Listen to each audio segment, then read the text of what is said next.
you're looking for fast, cheap, and reliable mud coins, make sure to check out buymudcoins.com. Link in the description. Use code CK for 10% off. Welcome back, you guys. Your boy CK. Now, as you know, the trade deadline just passed a few days ago, and there were a lot of big names traded, but they aren't the only trades that happened in 2018. As a matter of fact, we got to go all the way back to January 30th to see the first trade of this season. So we're going to use that trade and the trade deadline trades and all the trades in between, and we're going to put together a team of them and see if they can win the Super Bowl. As previously mentioned, Alex Smith is going to be the quarterback. Honorable mention to guys like Tyrod Taylor. I'll be the first to admit this team would be a little bit screwed if not for the trades that happened in the last few weeks, man. Carlos Hyde and Ty Montgomery are going to be our running back. Fullback, we have Jameez Olawale, and then probably our best position on either side of the football are wide receivers. Golden Tate III, Brandon Cooks, Amari Cooper, Jarvis Juice Landry, and Josh Flash Gordon. Relax, Texans and Broncos fans, okay? We converted Demarius to a tight end, and he's a 91 overall. Also have Durham Smythe and Daryl Daniels behind him. Cordy Glenn going to be our left tackle. Parker at left guard. I'm not going to try to pronounce that last name. Isaiah Wynn at center. Marshall Newhouse at a right guard. Jared Valdir at a right tackle. Dante Fowler Jr., recently traded last week, is going to be our left end. Robert Quinn going to be our right end. Snacks Harrison and Danny Shelton are D tackles. Khalil Mack, the sack attack, at left outside linebacker. Alec Ogletree and Antonio Morrison at MLB. And Michael Bennett at the right outside linebacker.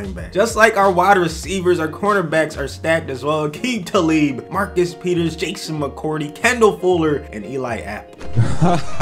Clinton Dix at free safety. Sua Cravens at strong safety. So as you can tell, the defense is the strong part of this team at 89 overall, 81 overall offense to round out as an 82 overall, man. I think this team is definitely good enough to make the playoffs. What they do after that, who knows? You guys know what I usually do is sim the midseason just to get a, a feel for how good or bad this team is. So we're gonna stop it around week 8, week 9. Now for this video, we're gonna do all Madden simulation, but in other videos where I let the AI battle against themselves, I'm gonna make it all pro because you guys told me that's how you stop the dumb plays from happening. Would you look at that? Undefeated on the season. Almost every game was close though. We won first game by 1 possession and then a couple other games by multiple possessions, but we're not blowing teams out. We're just doing a good job of executing. So as of right now, it looks like we're guaranteed to make the playoffs unless we have an epic collapse, but I'm gonna sim the playoffs and then we'll pick up from there. So we actually ended up with a tie. We went 13-2-1. I'm guessing we tied the Lions. Yep, there it is, man. Week number 12. And then we lost the next week to the Giants.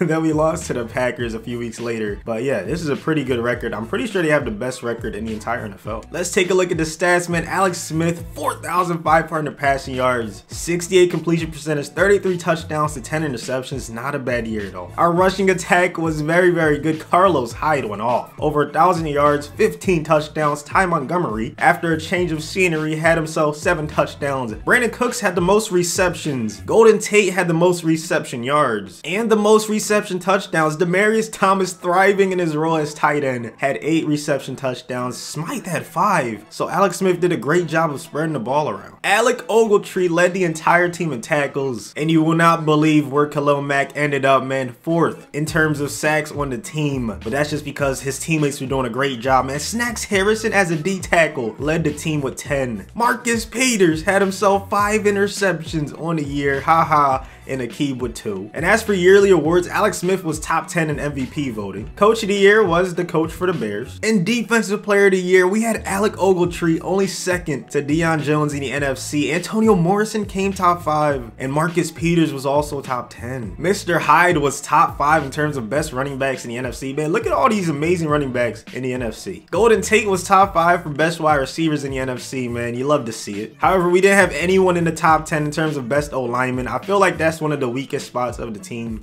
Damon Snacks Harrison, I'm not surprised to see him in the top 5 in terms of best D lineman. And then Marcus Peters ended up as the best DB in the NFC. In the entire NFL, we were 4th in terms of total yards gained, so the offense low-key might have carried the squad. We were 2nd in terms of points per game, only to the Jacksonville Jaguars. So in the wildcard round, we had a blowout in Jacksonville. The Packers squeaked out a close one against the Eagles. The Steelers squeaked out a close one against the Bills, and then the Rams beat the Falcons. So now we have the Steelers versus the Chiefs, the Packers versus the Bears in a division rivalry, the Jaguars versus the Patriots, and the Rams versus the Saints. I don't understand how 1st and 10 on our first drive is a key moment, but I'm not complaining. At least I get to play. Alex Smith dropping back under center. X wide open. Let's go, baby. Look at Thomas thriving at that tight end position. High key, one of the best things about franchise, you can change their positions. It's so fun using guys out of position and seeing how good they are, man. 1st and 10. Mr. Montgomery getting the carry right here. Look at the O-line blocking well. Okay, Montgomery. I'm keeping it simple and going with the coach suggestions every single play. Don't want to have too much of an influence on this game, so whatever he says goes, man. 2nd and 7. Cooks in motion.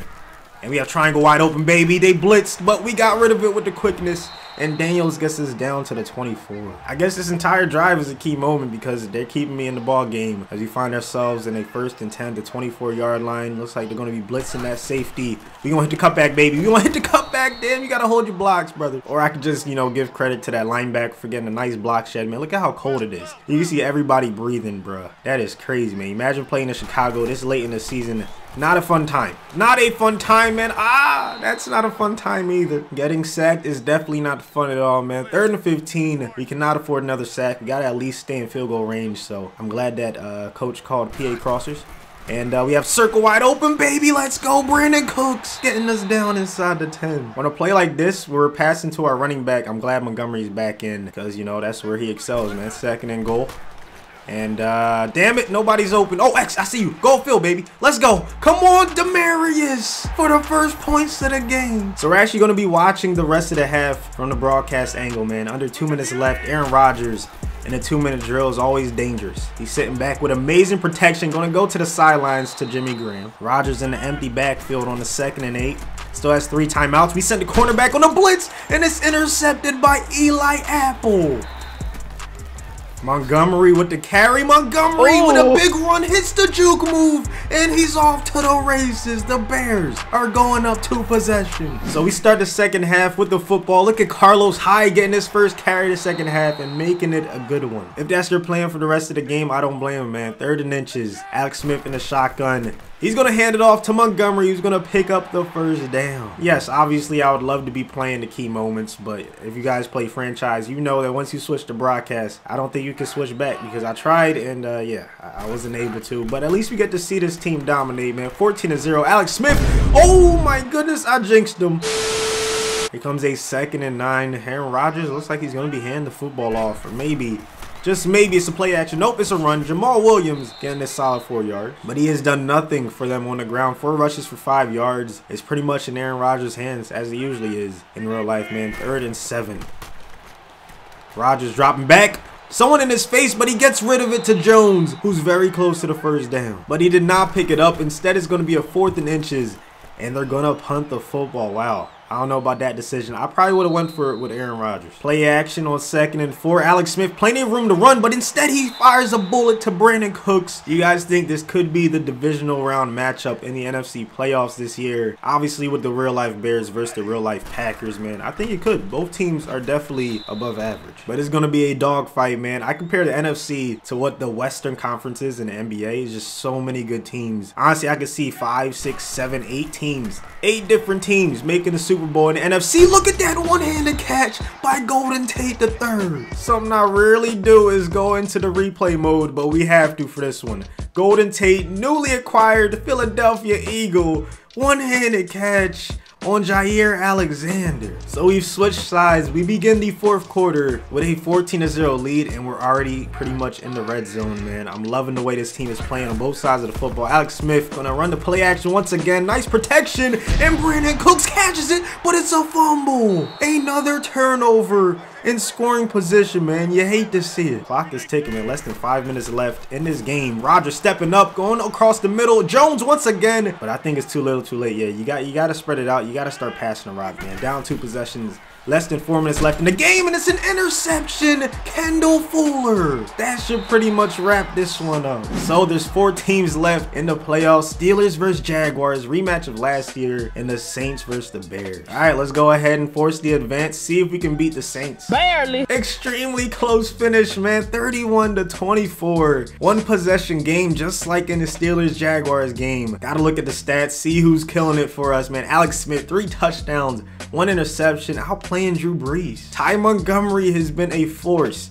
so far from what I can see, man. 13 for 65 and a touchdown. The tight end for the Saints coming in strong and playing a great game for them. Mark Cooper with a touchdown and 87 receiving yards. On defense, Dante Fowler Jr. with 2.5 sacks. Amazing game by him. And then an interception by Antonio Morrison and Ken Crawley. So the moment of truth, let's see if the Bears can beat the Steelers. A team of players that were traded in the 2018 calendar year were good enough to make it to the Super Bowl and win that bad boy, man. 28-21. Another filthy game from Alex Smith, man, having incredible weapons around him. Definitely proved to be very advantageous, man. Ben Roethlisberger with not a bad game. 3 touchdowns, only 1 interception. Le'Veon had 16 for 61. Ty Montgomery 11 for 55. Juju Smith-Schuster doing what he does. 6 for 62 and a touchdown. Golden Tate has 6 for 103 and a tutty, man. Same with Demaryius Thomas and Brandon Cooks, man. Everybody got a touch, it seems like. And in the biggest game of the season, Dante Fowler Jr. once again with multiple sacks. And the only interception of the game went to Marcus Peters. So this team proved to be good enough to win the Super Bowl, man. Hopefully you guys enjoyed this video. If you did, please do me a favor and destroy that like button. Also, do not forget to subscribe if you're new around here. Let me know which trade you guys think is the best trade so far of the 2018 season, man. Me personally, I gotta go with Golden Tate. I know I'm an Eagles fan, I'm being biased. No, I really think that's gonna be the biggest upgrade in terms of all these trades, man. Alex Smith is not a bad one too, though, because, you know, he has the Redskins playing really well in real life. But yeah, thanks for watching. And as for me, gotta run when I hear the bird call. Damn, hop in that thing and murk off, swerve off.